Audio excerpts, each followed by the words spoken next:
Is Fletch looking extra clear today? I'm not talking It's about your for you. skincare routine. I have been on a good skincare routine though. I say good, like it's been consistent. That's actually what I'm getting all my brothers for Christmas. They're probably not going to listen to this, so they won't know. But everyone's getting skincare, the full routine. Yeah, You I'm get very curious what kind of products you're gonna get them, HD. they're all Well, from Calbs, Lush, you're the expert, Calbs. What do you go for, especially with the stash? I mean, you got a lot of dude. skin to take care of. Believe it or not, my skincare routine is non-existent. So, What do you mean? You have skin, you must care for it. uh, I mean, there's nothing. I'm not. I don't do anything special. No. Fletch, I think needs to be a whole separate episode. Hundred Why percent. do men just struggle so much with skincare? Well, because they think right there, I think we're hitting at a topic right there. Is they think it's more manly to be like, yeah, simple. I don't need to do anything. Simple product. Aggressively wash face. Like The that is scent such being like the man. It's so funny. musky wood or uh, gritty ocean, some nice masculine scent. Of course, always works. Yeah. I I don't interpret it that way, but I definitely enjoy a nice simplistic morning in which I can wake up and hop in the shower for 10 minutes and then get on with my day. 10 So, minutes, Calbs. We know you take like 25-minute showers. in the evenings, yeah, I'm definitely a shower wind down kind of guy, but Yeah. Well, it's just good to know the face, the sensitivity of the face is different than the arms or the legs. And then even more specifically, the eyes are much more sensitive than the face. Hence why you should, really it's nice to use the eye serum. I hate to use the word should because, everyone to each their own, but the eye serum really is quite the game changer. And Fletch, I know you're a big fan of the facial mist or spritz. in Anything with aloe vera, I'm in. It's gonna be if you can give your alright. community permission, especially with men, it can go a long way. I feel it in my And heart. only from that place of peace can a relationship truly be reconciled. When I saw the first, The sun is shining bright. but if I stop and create a little space, then there's that room for a response. Then I can actually check in with myself. Gonna be alright. It's gonna be okay. Let it go, carry on. Let it go, carry on. In eye serum, what do you rub it?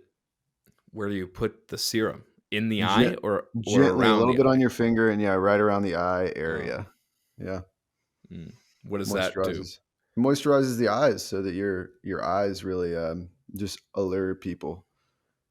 I think we've talked about this in the pod, but there have been when I've gotten a facial, there are things they put on my face, and they're like, "This is going to help with this," completely unrelated to my skin. And so I think some of it is just a farce.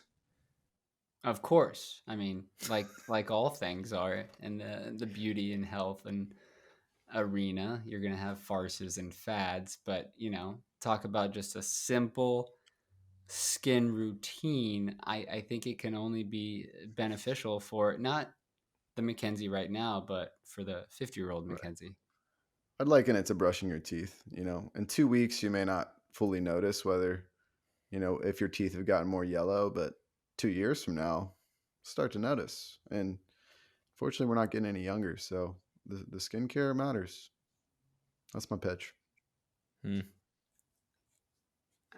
So, what HG was trying to say, or what he is saying, is he's getting all those brother skincare routines because um, he is seeing the changes within himself. Because I think when you start to get a girlfriend, a lot of times their skin routine becomes your skin routine.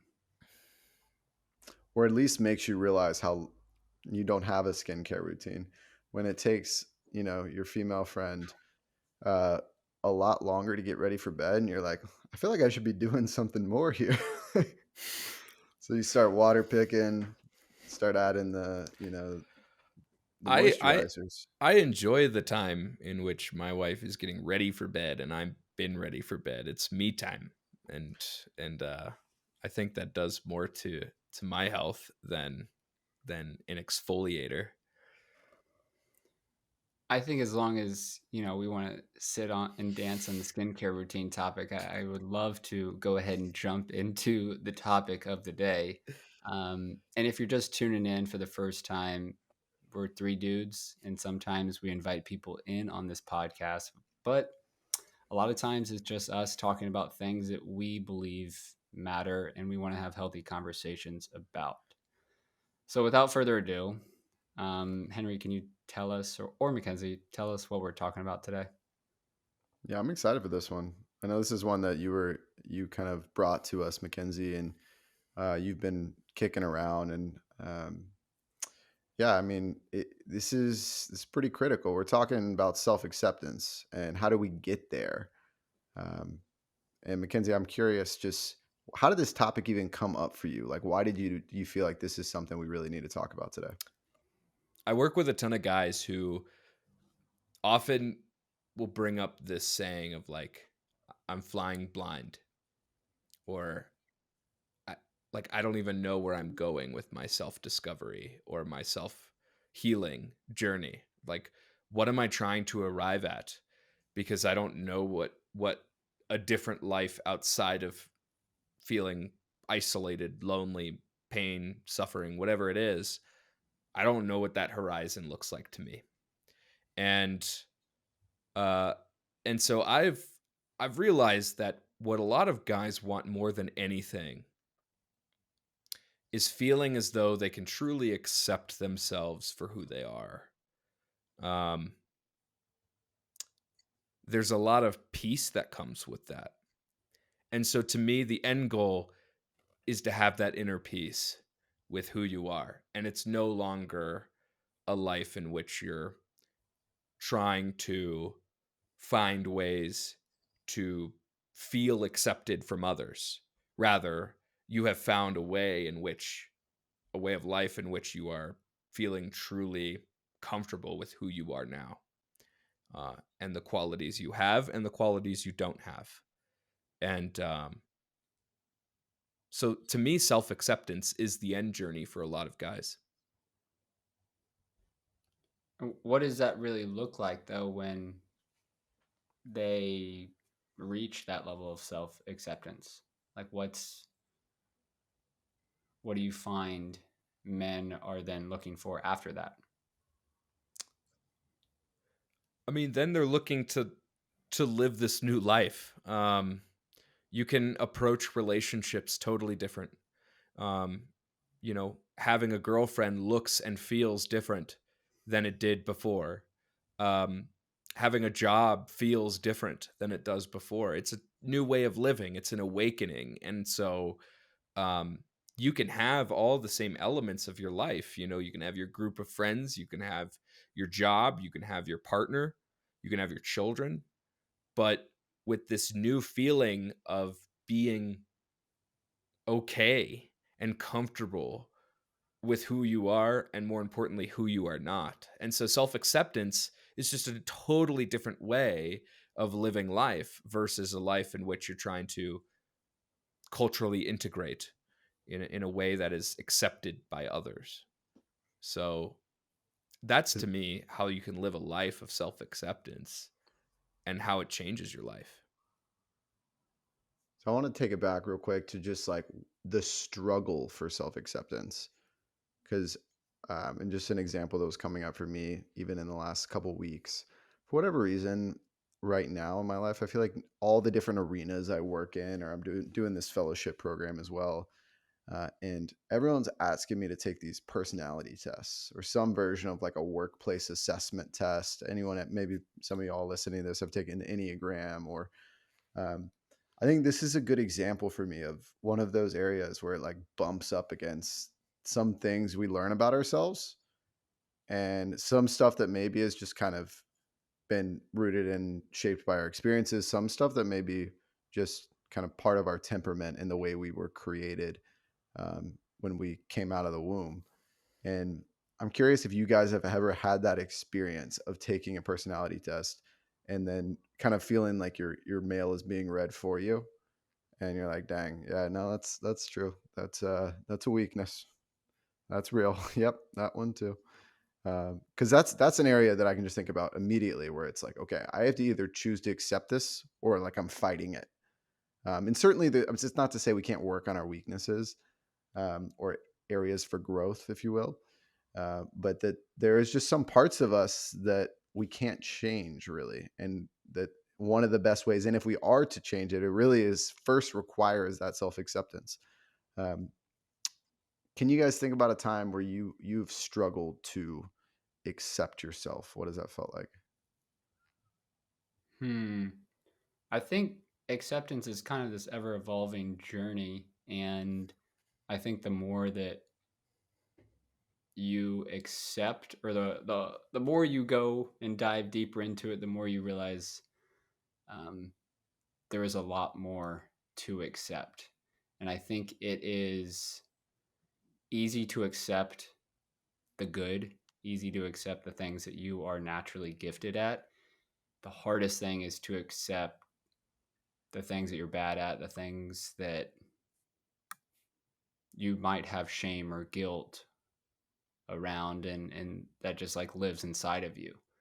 Um I'll fill in the gap for you here real quick because I've noticed something with myself around this. I'm not sure. Maybe you guys have some wisdom for me here. Um, I have struggled in my life with being timely or perhaps having a realistic idea of time. Sometimes I think I can do more in less time.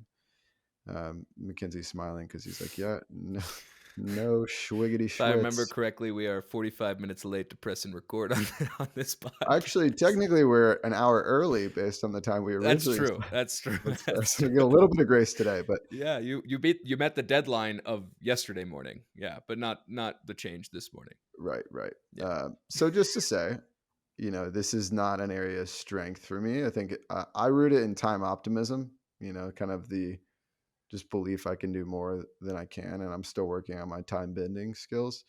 But the truth is, I end up being like, 5 to 10 minutes late to a lot of things. And it sucks because I never want people to think I don't honor their time, because I really, in my heart, I do.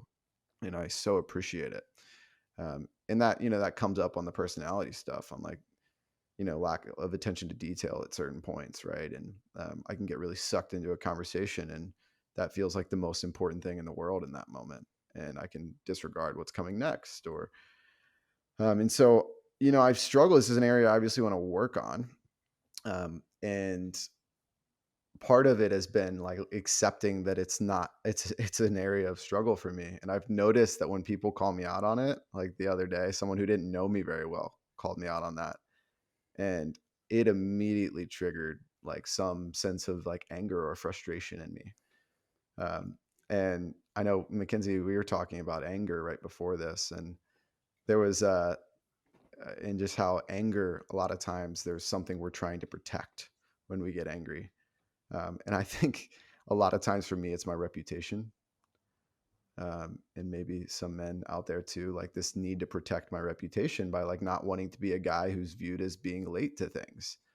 Um, and so this is just something I've been wrestling with in my personal life. I'm like, wow, I don't want to accept this about myself. But part of changing, getting to the point of actually becoming where I want to be in this area, feels like it requires acceptance. Does that make sense? Like, I'm yeah, but you curious what. said something earlier about there are certain things we cannot change. And I don't know if I agree with that. I think we are always capable of change. And maybe I'll give you a little bit more space to talk about that, or what are some things that you can offer as examples of concrete things that. Yeah, I think disposition, like, do you trend towards introversion or extroversion? Like, do you get your energy from being around people, or do you get your energy from being alone? Are you more task oriented? Like, you just get stuff done and you don't really regard people's feelings. Like, that's not a priority for you. Are you more of a, like, people-oriented person. Either way, it doesn't mean you don't love people. We just have dispositions and temperaments and general kind of ways that I think each of us are wired. Uh, and certainly within it, there's a lot of malleability. But the research would show that's also true, that largely the vast majority of things are relatively fixed. And there's like a 5% degree of movement there. But consistently, it surprises me because I definitely am that optimist of like, yeah, we can change anything we want, you know. But research when it comes to this, like these assessments and things, was surprising to me. How much is actually relatively fixed. Can I jump in? Please. But I have something to say after you jump. Yeah, I don't like or agree with those self-assessment essays or questionnaires. And here's why. I think we misunderstand what self-acceptance is.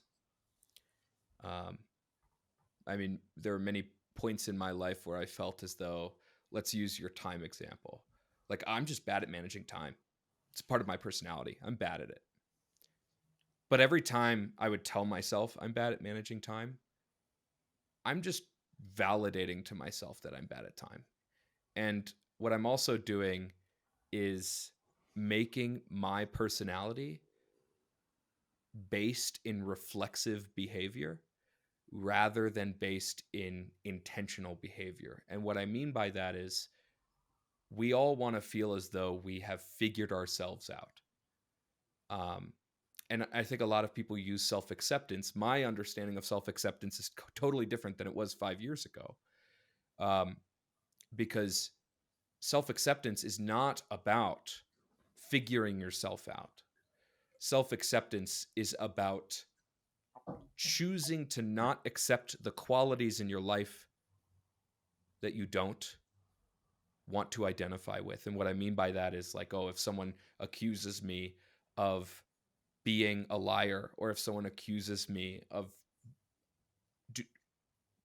committing abuse or whatever it is, being able to sit there and say, I don't accept that. You may think that about me, but I don't accept that.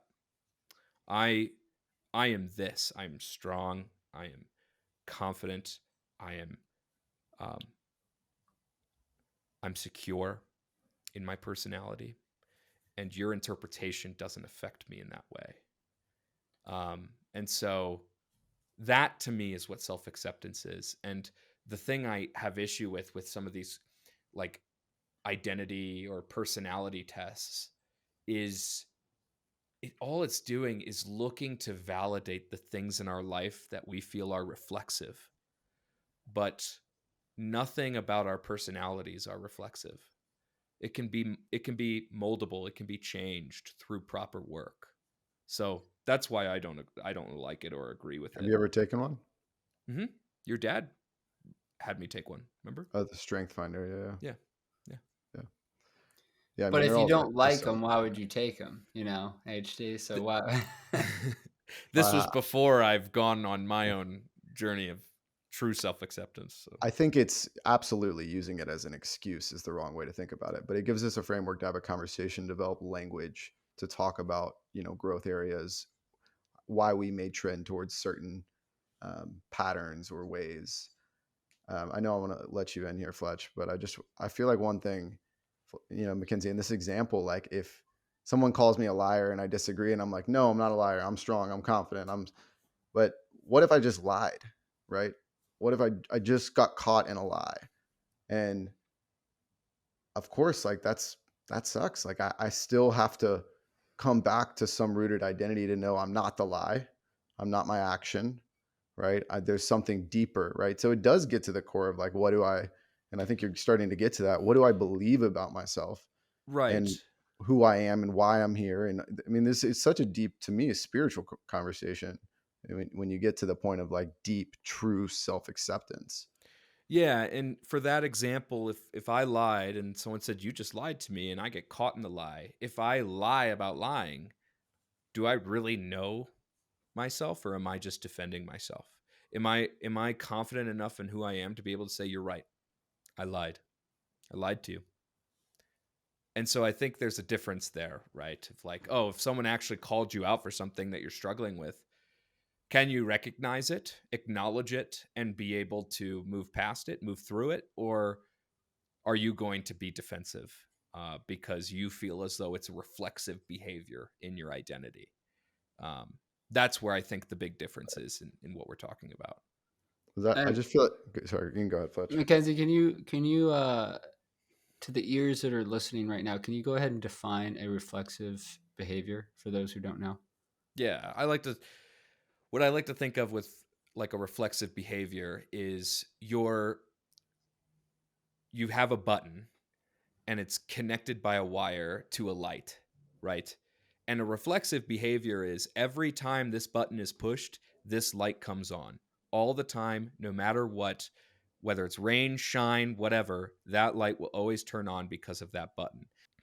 So in that instance, every time something happens or anytime something triggers us, this emotional response will always take place, right?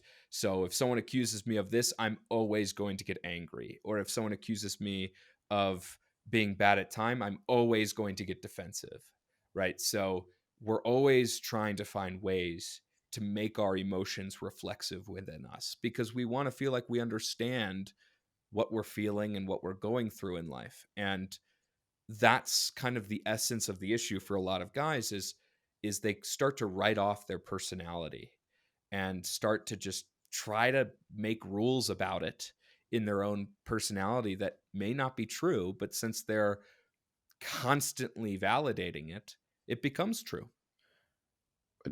To me, it feels like acceptance is the first step to change, right? So, like, I think you would agree with that. That in me actually accepting that time is something I'm working on, that I need to work on, I don't feel a need to be as defensive because I'm also aware of that, and I'm aware that it's something I'm working on. Because I think the danger is getting into a destination mindset with acceptance, like, well, I'll accept me when I get to the point at which I actually show up perfectly on time to everything. Right? It's like, well, no, no, like I'm going to accept myself now, recognizing I'm imperfect, recognizing I have these areas that I want to work on. And, that acceptance actually drives me forward towards getting better. But sometimes I feel like that behavior of it when you're using acceptance in that way, it leaves too much leeway for constantly like falling short from those things that you want to change.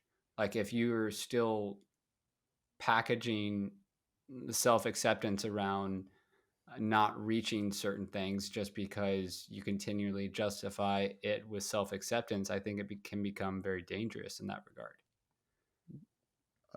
Yeah, I mean, if it's freezing you, but at the same time, I think it's the only way to move in a healthy manner. Like if I'm moving without self acceptance, then I'm not moving from rest. I'm not moving from a place of like actual groundedness. I'm moving from a place of insecurity, from lack, from not enough, from I'm not worthy. All these things that I think tear apart our foundation long term. I also think it's about our inner narrative in this moment. So many times we go, oh, I should be getting better at this. I need to be getting better at this. Right.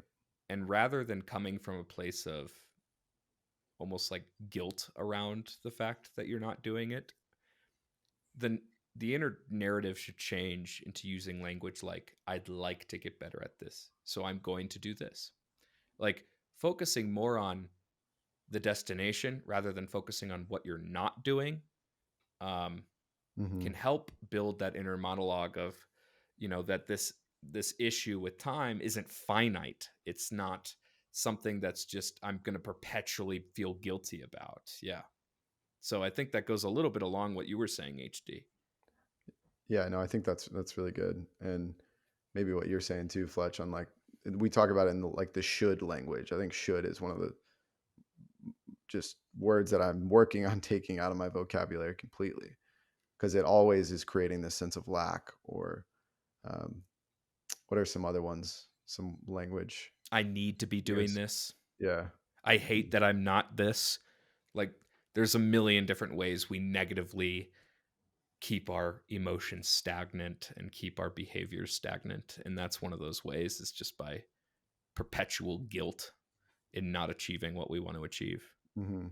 Because it feels like that becomes, because you're right, Fletch, like a lot of people do use that as motivation. Like, because it's, Aubrey Marcus says, don't use shit to burn a ship burning tank. Like, it's just the wrong tank. Like I think it's just we have to choose a different fuel for our motivation. I think that's healthier personally, because I've used that, and it to me has never felt healthy to move from that. Like, well, and yeah, it can move me really fast, but it's not sustainable. I don't feel like it's kind of I think about it in a corporate ladder sense. Like, if only I get to the top of that ladder, like I should be at the top. I should be the boss of this place. And then finally you get to be the boss, and it's like, dang, I missed the whole journey. Where'd my 40 years go? Yeah, I hear you. I think I'm just challenging it because I feel like you said something at the beginning, which is you have to accept and then you can change. But I think a lot of times change happens and then you are forced to look at yourself in the mirror and then accept. And you were talking earlier about certain dispositions and the way we're hardwired and only having like a certain wiggle room. And I wanted to circle back here because there's a near dear brother to us, to all of us in here, who I feel very comfortable saying his name, but is a completely different person. Chris had a spirit, like a spiritual transformation, and he was one way before, and he's a completely different way now. In I'm not sure. Like, I agree with you to a large degree, but like there's dispositions and parts of his personality that are completely unchanged to me. Like his Right, parts. temperaments, the extroversion, the people, like the orientation, people task. Like, I think that there's elements that you're going to wake up tomorrow, you're still going to be Fletch no matter what happens, right? Apart from, like, maybe something going through our brain or literally affecting us physiologically. But I'll give you more space. I mean, how do you perceive that? Um, I think sometimes we try to say that we can't change and that tomorrow's just going to be tomorrow, and um, we are the way we are, and we're kind of stuck in this like meat packaged skin and going through life in a certain way. But I think when you look at like the shirt that you have, 2%, stuff starts to compound. And so as you are changing your behaviors and you're stacking these behaviors, I think something happens to uh, your brain. Something happens to the chemistry of who you are. Like the more you put yourself in situations where you're connecting with elevated and conscious beings, I think you get changed. And I don't think it happens overnight. It's not a movie. Hmm. But I do feel like change. Actually, I think it's your dad who was telling me, or he's told us before, it's like every 7 years you need to reinvent yourself. And I don't know Hmm. where the number seven comes from, but it's like our cells. I think it has to do something with our cells changing Right. and reinventing themselves or Hmm. reorganizing. You're listening to the Dudes with Feelings podcast. We'll be right back. Hey guys, I know I just interrupted the podcast. Henry here, but there's something I really want to talk to you guys about, and something that we're really excited about at Blue Marble, and it has to do with the end of year reflection. This is something we kind of confront every year, and we have found that it's not the experiences from the year that change us and grow us. It's actually reflecting on those experiences. And so we've decided to launch a 2-session completely free cohort to help facilitate, guide, and give some accountability to our end of the year reflection. So if this is interesting to you, we've created a whole framework, and we're going to give it away completely free because we just want you to be set up for success next year. That's our hope. That's our goal. If you would like to enroll and be part of this cohort, then go to bluemarb.com and you can sign up there, or you can go on Instagram and find all the details. That's at Blue Marble Day. So hope to see you guys there, and back to the pod. I also think in terms of Chris's story too, he went deeper than just the little ways that he needs to change, right? Mm-hmm. He changed and moved into something new within himself, right? I think, and if you guys don't mind, I'd love to keep this episode a little bit longer than normal because I do think we haven't even gotten to the root of this, which is we focus on changing these little areas of our life in which we feel like we should be something else, but we never actually address in that the Hmm. core thing that's causing those things in the first place. And I think this conversation is so important because a lot of men just stay in the environment of their life and think they Hmm. need to fix elements of their environment and their personality rather than fix the thing that's truly in pain inside that's Right. causing these things to happen. That's so good, bro. That's so true. It's like we're trying to feed if it's a tree, it's like we're attacking the branches and trying to trim the fruit, trim the leaves, and not actually getting to the roots. In this example we keep going back to of our friend Chris. I mean, he had a very intensive, transformation by faith, right? Like coming to faith in Jesus and completely taking on a new identity. And I'm sure listeners can think about their own Chris in their life who just went through a really intense spiritual transformation. And it's quite literally replacing. I used to think this was my identity at the core of who I was, where I came from, purpose in life, um, all of these things, and put on a new cloak, a new set of clothing, literally at the deepest core of who we are. Like, to me, if there's anything that can change us, it happens there. I mean, that creates a new tree, right? When you literally unroot all of your roots and then create a new identity. I mean, and that's really the level at which I'm hearing you talk about, Calvs, and I couldn't agree more. It's like if we really want to create the lasting change you're talking about, Fletch, like it certainly behaviors matter and habits compound, but the thing that transforms who we are is the way we view ourselves.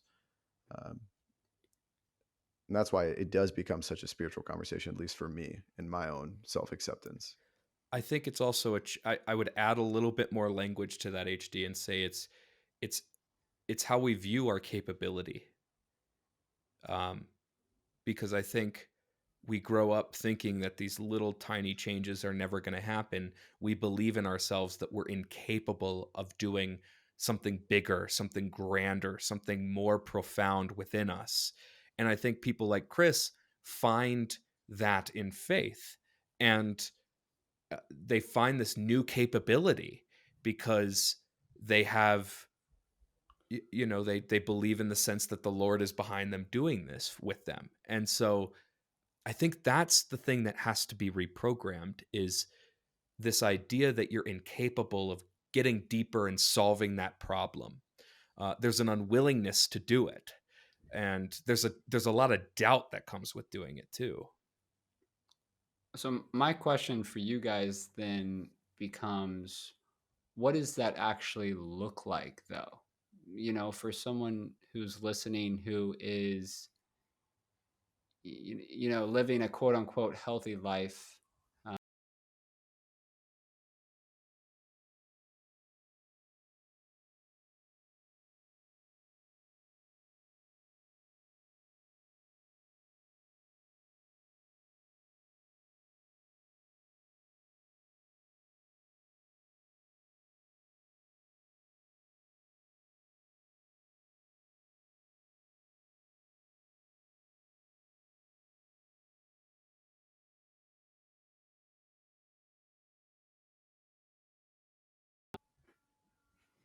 Isn't that the question?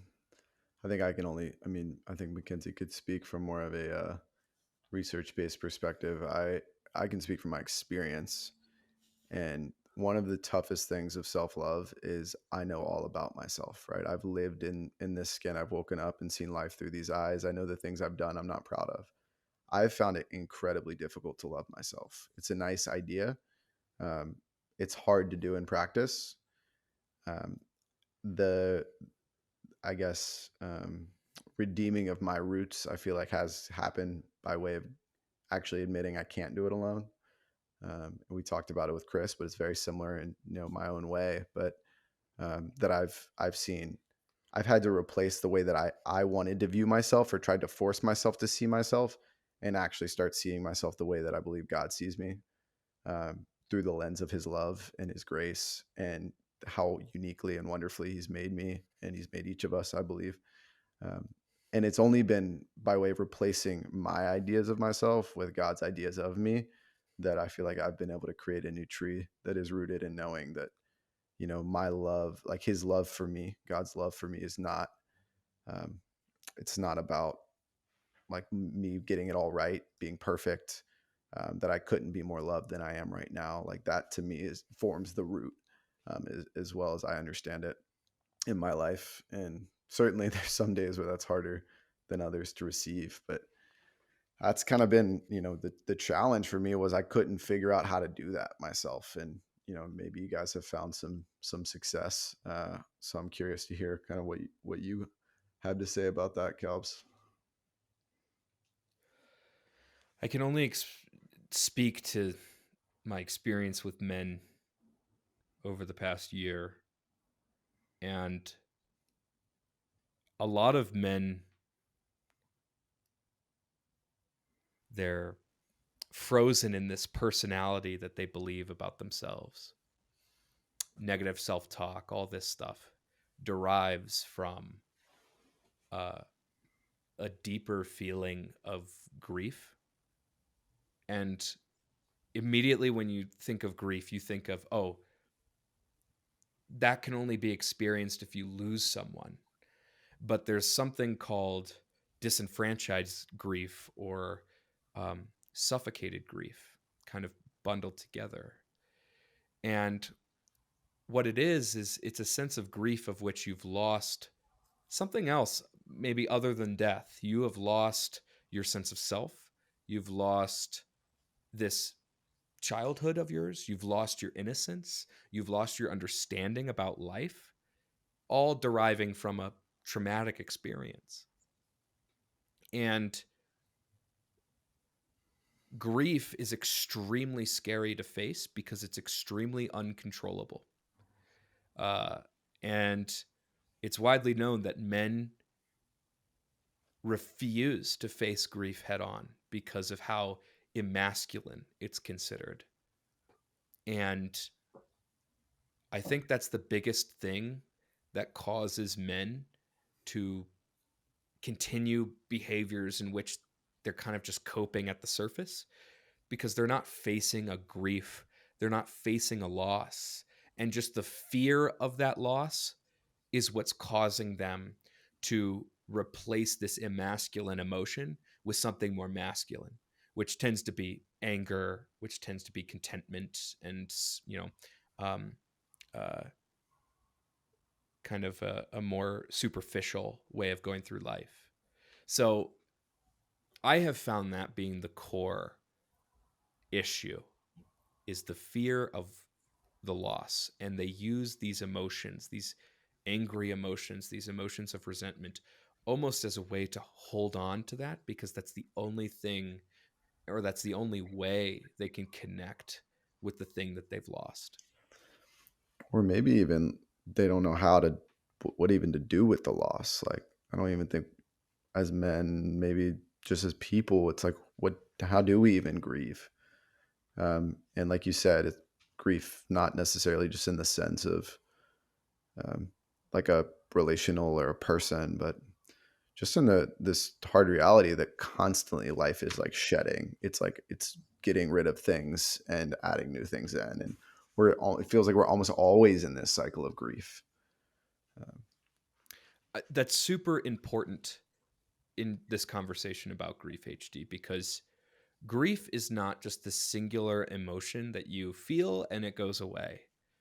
The end goal is to face the grief and almost work alongside it throughout your life.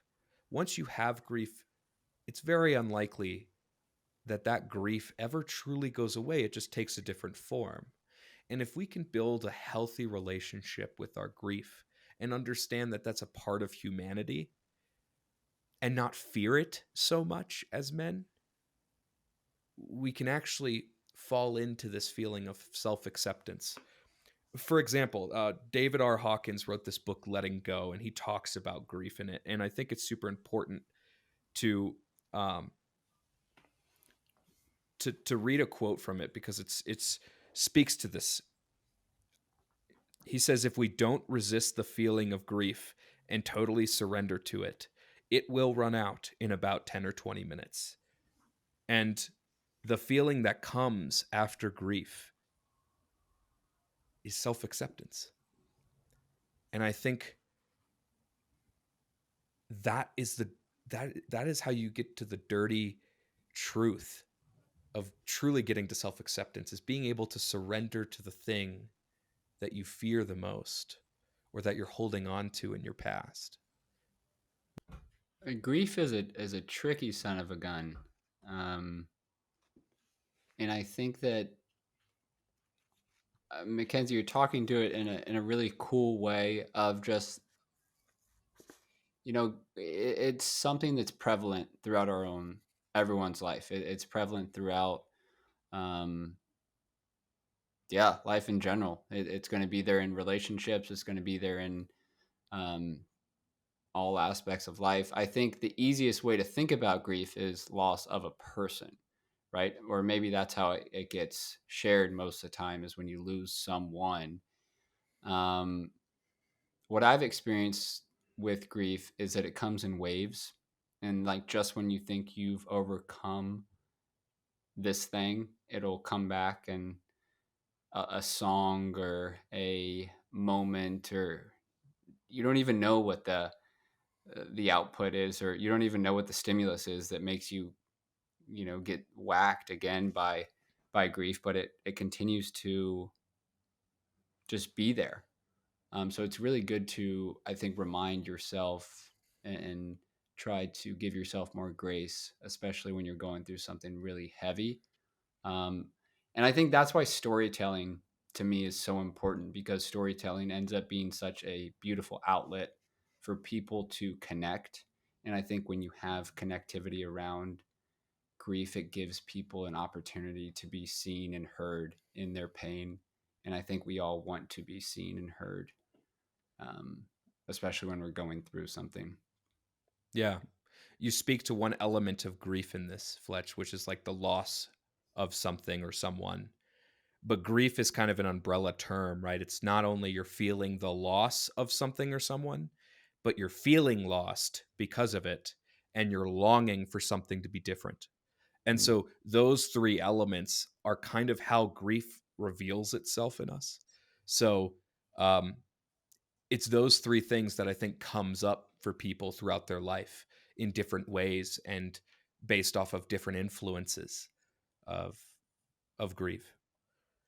Yeah, I think you said something too, Fletch, that's important. And sometimes I wish some of this was like check the box, move on, like grieve that, perfect, and or like I hit self acceptance on December, what is it, 15th, good to go, And but it just isn't that way. It's like so much more of a roller coaster, and one day we can feel like a deep sense of self acceptance, and it for me often feels like, I mean, it's blissful, it's joyful. There's like a deep internal peace there. And then other days I'll wake up and there's some insecurity that starts to sneak up, or this lack of acceptance in whatever area it might be. And so just, I hope to, while it's simultaneously, a little bit hard to admit that and continue to work through it, I hope it's encouraging to anyone out there that's maybe struggling with this, or um, that it's something we got to keep coming back to, and something that all of us are continuing to work towards. I do feel as if that, when you know what you want in your life, it makes it a lot easier. So then when people come in and those thoughts try to break through, they feel a lot less powerless. So, if I know my purpose in life and I know the direction I'm going, it feels like, um, when those thoughts, or when those people of judgment and doubt try to come in, they feel uh, like these darts that have no power. They can't break through the armor. Um, Mhm. so I think it is. I'm going back into my head and this experience of this summer when I did this retreat. It was a 2-day immersive retreat called Finding Your True Self. A lot of what the work we did was centered around what do you want, and getting so clear with what you want so you can paint that vision for yourself. And if you don't know what you want, keep asking yourself. Get out of your head and into your heart so you can get really clear with yourself on what you want. And then Mm. from that point, then you can actually start uh, to move, I think, and move with purpose. Um, yeah, it's a I don't know. I saw myself so many times getting really caught up in what do I want, what do I want, what do I want, and I think it's okay not to know. I think that's where self exploration and self discovery is so important. And it's okay if what you want changes as you change, and it's okay. But I do feel like having a North Star and having a clear vision um, just creates this level of confidence within the self that allows you to go out into the world and be something or someone of value. Yeah, I love that. You know, oftentimes when I'm working with a guy, I'll uh, I'll ask them, "Are you ready to really take care of this?" Because a lot of guys will say no, and we'll say, "Okay, well then let's figure out what's getting in your way." And until we can actually reveal that thing that's getting in their way, they don't feel ready to move on to step into something new for their life. And so, Fletch, it goes kind of to what you're saying of like, what do I want? Well, we have to first ask, are you ready to even know what you want? Mm, Because if you haven't figured out and wrapped your head around what's getting in your way, you're incapable of being able to truly see what you want in life.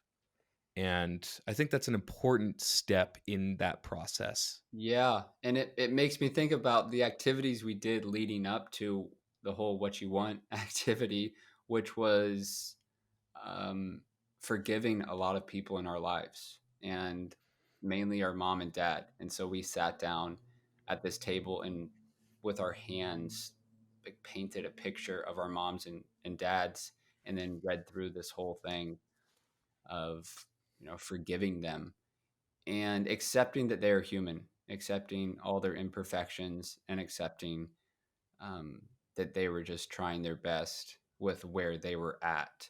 And I think that level of acceptance creates a lot more space for you not to carry on um, anything, any of your parents' imperfections. Mm. Yeah, and think about in the lens of a child growing up with those imperfect parents, right? Your natural response as a child looking at those parents is that they can do no wrong and that they're perfect. And so those imperfections can get misinterpreted later in life because we see our parents as these perfect beings when we're super young. And then when we get older, we realize, wait a second, that might not be the case. Mm, That's a tough thing to grapple with. Hmm. Fletch, you said a word that I think is so we haven't even gotten to, and it's got to be a whole separate episode because it's massive, but it's so interwoven within this conversation of self acceptance, and that's forgiveness. I mean, sometimes they're almost one and the same. You can't really have self acceptance without some piece of forgiveness, um, and maybe that's the action step for that we can all work on this week. And whoever's listening to this, like, what does it look like to really begin that process of forgiveness, so you can prepare yourself and be better situated to accept yourself, accept the people around you, and move from a place of freedom, not bitterness or mm. vengeance, um, but from a clear heart. Yeah, I feel like in so many ways forgiveness is the antidote for allowing um, that bitterness to evacuate, and then acceptance can now come in. HG, you said something while you were over here in Tampa. It's like, we cannot add more furniture to your place. You already have so much furniture. We need to get rid of stuff, create the space, and then we can invite new furniture in. And so I'm like bringing that analogy into, you have to first like forgive, let stuff go, and then you can accept new things, accept what you don't want to accept. And because you never know what zebra chair may pop up on Facebook Marketplace.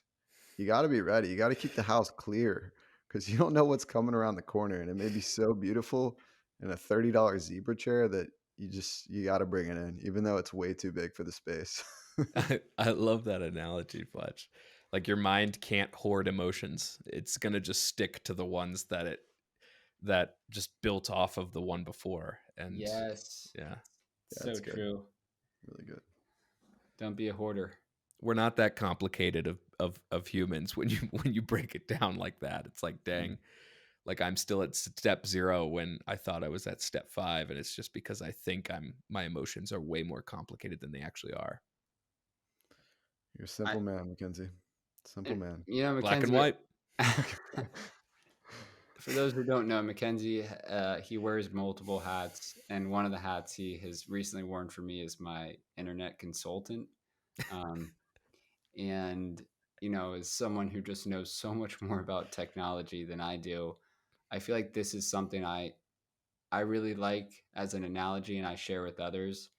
But whenever I get that notification on my phone is like you're run out of storage, it's always like, like, what do I delete? But I think we are the same way. It's like we can only take in so much, and so sooner or later it's going to come out in some way. And so you have to make room for new. You have to make room for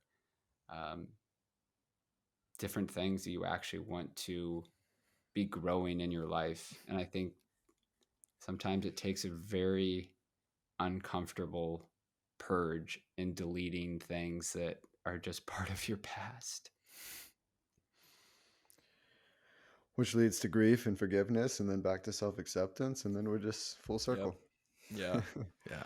I just love that age-old analogy that we've used in Blue Marble Sky a lot, which is, oh gosh, I forgot his name. Steven was the guy we interviewed. Yeah. Yeah.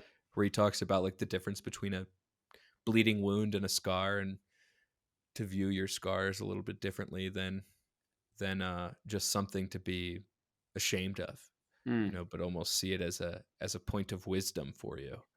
I think he says forgiveness won't like make the scar go, like, will turn the wound into a scar. The scar won't go away, but your relationship with the cut is completely different once it's scarred. Yeah. Yeah. Yeah. I mean, we could get into, I think forgiveness kind of dives into blame too. So I think we should make that a totally separate episode, which is, Yeah. I have a Go great ahead. story about forgiveness. Save it. Okay. Save it. 'Cause it's Friday. All right. One thing you guys are looking forward to this weekend, and then let's get out of here.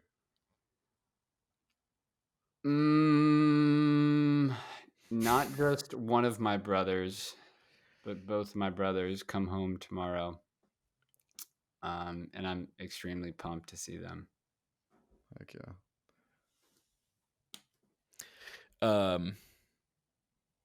Yeah, I mean, all of my in-laws, my wife's side of the family is coming. I mean, side of the family, her older brother's coming home, and then his girlfriend is coming up for a couple days, which is nice. But this weekend particularly, I am looking forward to just some nice, easy solitude. Heck yeah. It's just the season. I feel like we're in the Christmas party season. And one of the friends that the three of us share in common, his name is Joe. Joe and his girlfriend are doing a little Christmas party tonight. And it's just a good time to put on those Christmas sweaters that just sit in the closet all year. So I'm looking forward to a Christmas party. Oh, you know what I'm looking for this weekend too? That reminds me, HD. I found my wallet. I'm looking for a nice weekend with my wallet, and I can function again. I don't know why that reminded me of that, but that Back to the wallet. I can function. My wallet's here. But no, we had a Christmas party last week, and it's nice to have a house where there's not a bunch of people in it anymore. So I'm looking forward to the solitude. It's a lot to host a Christmas party, man. You know, I'm hosting one next week, so I also have to get my space ready for it. Do you need a butler? He would be an incredible butler. I was Fletcher's butler for a weekend. Fly him in. Last week's episode, we talked about that. Especially with the mustache that you've really been, I think, allowing to potentially become a signature move for you. I don't know. I think the posture is the thing I need to work on the most. The posture? Posture. Yeah. Oh, okay. Yeah. Are you going to start curling it pretty soon? I'm cutting it to keep it from curling. It does curl, man. If I have it long enough, it will. It wants to. It wants to curl. Yeah. Which is kind of crazy because I have the straightest hair known to man. So the fact that like my beard and mustache curls is kind of strange, but yeah, look into the skincare while you're at it. Yeah. Are you going to go to Lush and just get like a big basket for each of them? No, I actually ordered it from Target. I didn't go super fancy with it, but dude, you know that if you're not shopping for groceries, it's Target. That's a good point. Yeah. Target. Yeah. All right, fellas. Any final words? Santa. We so appreciate you guys listening with us to the end and for just being here. If you're liking this podcast, then you could really help us out by rating it wherever you listen, Spotify, Apple. That's how people discover this. And before you go, there's one other thing I really want to mention to you guys. We're actually launching a completely free reflection cohort to end the year. So there's going to be 2 sessions. The first session will introduce a framework for you to think about your end of the year reflection. And the second will actually be your accountability to make sure that you did it. And we'll come together, we'll share some learnings and things that we discovered in that reflection. And this is a really big thing for us. We don't take reflection lightly. We found that it's not actually the experiences that change us or help us grow. It's reflecting on those experiences that set us up and help shape us and mold us into the person that we want to become. So if that sounds like you and this would be interesting, then you can start by going to Blue Marble Day on Instagram. There's tons of information there. Or go directly to our website, bluemarb.com. And we hope to see you guys there. Peace.